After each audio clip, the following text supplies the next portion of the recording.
Well, hello there, City Church family, and welcome to day 20 in our devotional, where we are going to be taking a look at Matthew chapter 27, verses 27 through 31, and we trust that you have read those.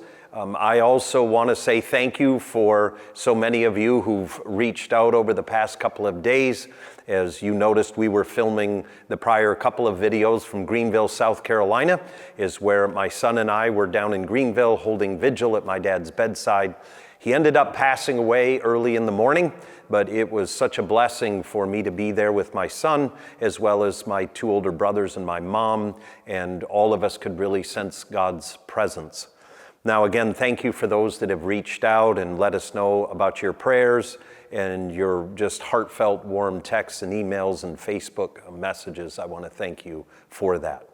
Now, this devotional that we're going to be taking a look at now is one that, again, is very dark. It's one of those stories that we find in the Gospels that when you read it, oftentimes we end up skipping over them because they're very dark stories. And Peter, you know that that's true. Oftentimes devotionals or even preaching will tend to avoid some of these texts. Yeah, and maybe if you grew up in a different kind of church, in a church that uses a lectionary where the denomination sets the reading, oftentimes those lectionaries will avoid some tougher bits. But I really think that it's important to pay attention to parts of the Bible that make us feel uncomfortable and remind us of how kind of broken and horrible the world can be, because it lets us know that the God who's connected to the Bible is also connected to that world. So the Bible doesn't really avoid reality, and it never sugarcoats reality. It tells some of the darkest and most realistic stories we have. And I think that's very valuable at a time like this, right? Where we're in a dark time. Things have come at us that we would have never expected. And so this, again, is one of those gospel stories that I think God has us reading for such a time as this.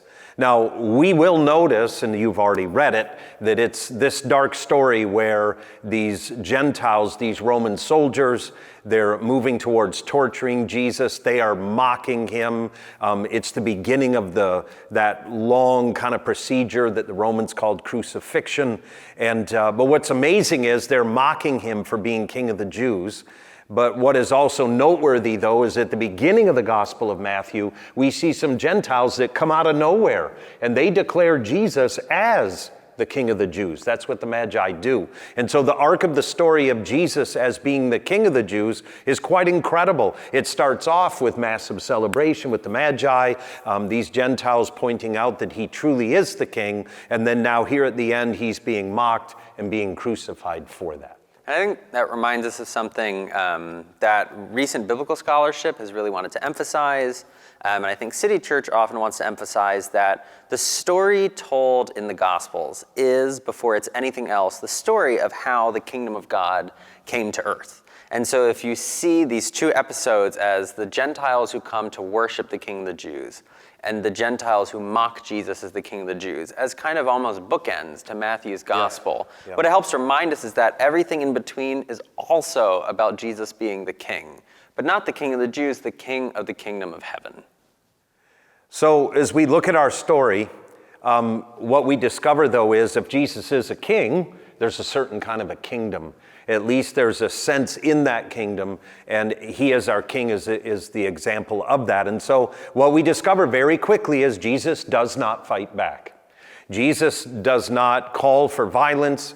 As a matter of fact, we read in one of the Gospels where he literally says, if I had an army, I would call on them and they would do battle in my name. But Jesus is very clearly indicating that the kingdom of Jesus does not advance through violence. That was not his intent. He was not that kind of a king. He was the type of king that led with love and compassion. And my goodness, what a juxtaposition from the Roman Empire and how they ruled and reigned and what they were doing to people compared to how Jesus is a king in his rule and reign and what his kingdom of love and peace looks like.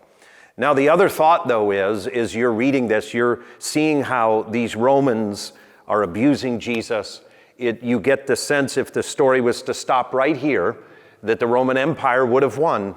And there's oftentimes in the Gospels, as well as in the Older Testament, we discover it looks as though God's plan is losing to the corruption and to the powers and to kind of the evil in this world. It really looks that way. It can feel that way. But again, I think it's very important to understand that God is working in the midst of that. And I know for some of us, we feel that way right now. You can get this sense that God's plan is being thwarted by the brokenness of this world. And it might be interesting to note that one of the words that Matthew uses to describe Pilate again and again is hegemon, which means the ruler or the governor or the authority. For us, governor is a technical term. In Greek, it's a little bit more slippery. And so what Matthew is trying to do is really strongly set up this contrast between Rome and its ruler and the King of the Jews, Jesus, and the way in which they go about ruling very, very differently. And this story helps to unmask Rome, to show it for its violence and its depravity and for a civilization that was so civilized, it actually has this dark underside. And so Matthew is inviting us to see the world in this contrast between the powers and the governors and the kingdom of God. Well, we want to encourage you that as you've been following through this brief devotional, that in the midst of very difficult times, God still calls us to follow Jesus and to serve others. And there's something in each one of us, I know especially in me, that I am so thankful that Jesus doesn't succumb to battling the way the world battles. But he lives this life, and he's a king in a way that's in, again, deep contrast to the Roman Empire, to Pilate, and to how this world works. But thank God, as we follow him and we serve others, we are agents bringing that kingdom of God into this world. God bless you. We look forward to seeing you at our next video.